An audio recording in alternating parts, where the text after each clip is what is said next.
The Oga, my Oga at the top, provided a comic relief.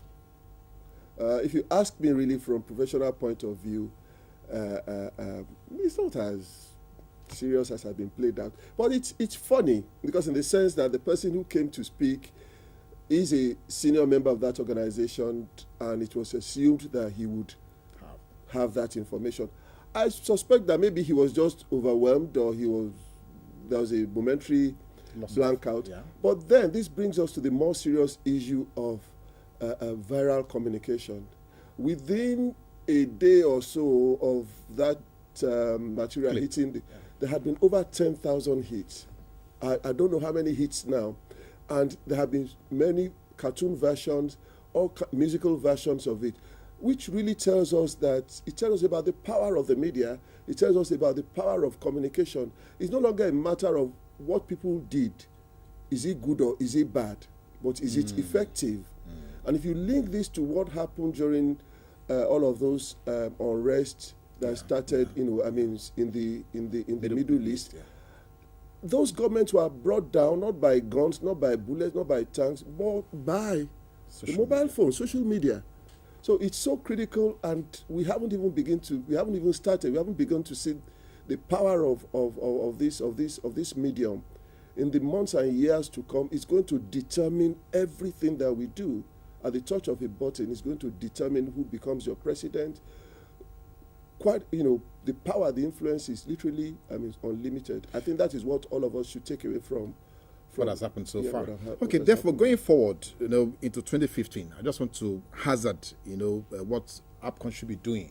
In the political arena, how effective or how active, let me say how effective, how active has APCON be with your members and with, what politicians are doing in terms of campaign materials and all that? I remember that during MK Abiola's period, yes, we had very, beautiful campaigns, colorful campaigns, beautiful scripts, beautiful, messages and all that, and, heavy media play. So right now, going to 2015, how active?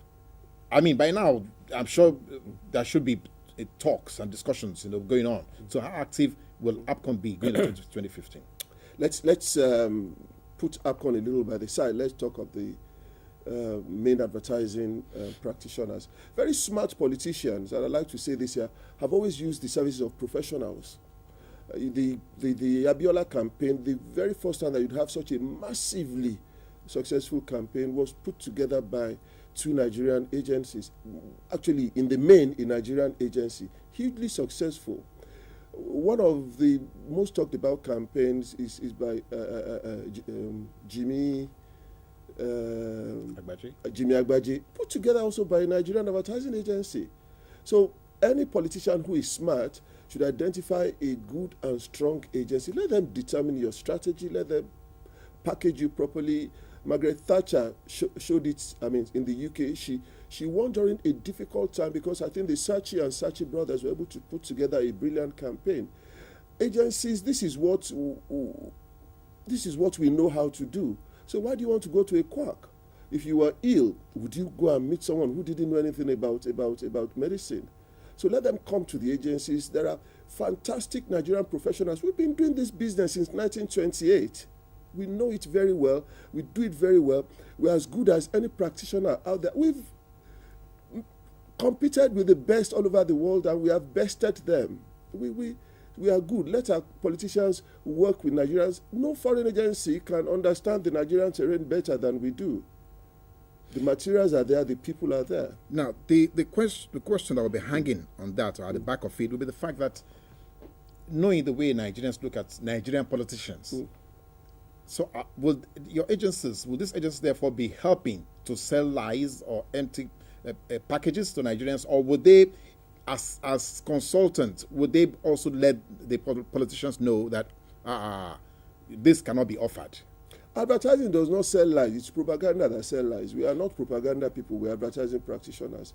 We tell the truth. If it is not true, and it's one of the rules guiding APCON, it has to be true. If it's not true, you cannot go out there and say it is true. That is deceitful advertising. It has its own repercussions as well. But when you have come when you have the truth, then your task is, how do I market it in such a way that it will be to the advantage of my candidate? That is what we do. And we disagree with our clients. We probe the claims that they make. If you claim that if you're a sitting governor and you want to run a campaign for second time and you tell us you've built 400 kilometers of road, we want to see them. APCON can query them. APCON has the right to query some of these things, because at the end of the day, we don't want you to deceive those who are voting for you. APCON needs to protect them and also make sure that there's a level playing ground.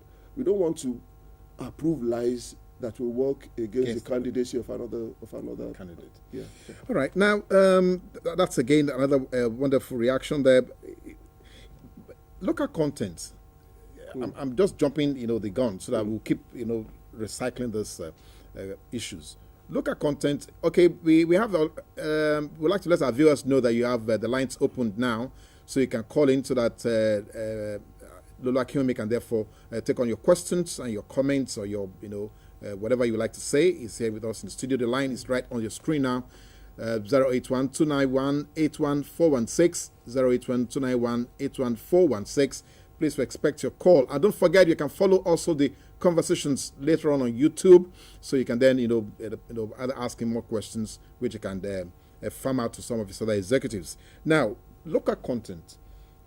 What really is that? I mean, what would that benefit? What does it mean? Everybody's talking local content. The oil and gas people are talking local content. Meanwhile, some people are just carrying briefcases up. So what exactly is local content? Local content is a reality. It has to be in place. And it's the responsibility of the government for its people. After all, democracy is the government of the people, by the people, for the people, not the government of the people, by the people, for foreigners. At the end of the day, the major beneficiaries must still be Nigerians. So the whole essence of local content, and it's fairly expansive, is to ensure that, look, what a Nigerian can do and do well, why do you want to bring others in to do it if you can do it? You're providing work for someone else's market when there are people that are here. Hungry. Yeah, and again, I think I should use this opportunity to say that APCON is in line with government thinking on local content. And this is perhaps one of the things that people who don't quite understand the reform that we are managing, some of the things they are saying. If we say that a foreign agency can set up here, by law, a foreign agency can set up and own its business 100%, but we're saying that if there are positions that Nigerians can do, then why do you want to give them out to foreigners? Why do you want to bring somebody who is not even as experienced or as qualified and get them to take the jobs that Nigerians can do? That is not in the best interest of Nigeria or Nigerians. So that is part of local content. Of course, local content covers other areas like what kind of programming you are doing, what kind of advertising you are doing. At the heartbeat of local content is to ensure that Nigerians are the major beneficiaries. Like you said, it happened in the oil sector. Now it is debatable whether what is actually on the ground is true or not, but there's a government policy that says that X, Y, Z positions and functions and all must be handled by Nigerian professionals. As a policy, it's nice that it's in place, and then organizations like APCON can drive it and make sure it's implemented.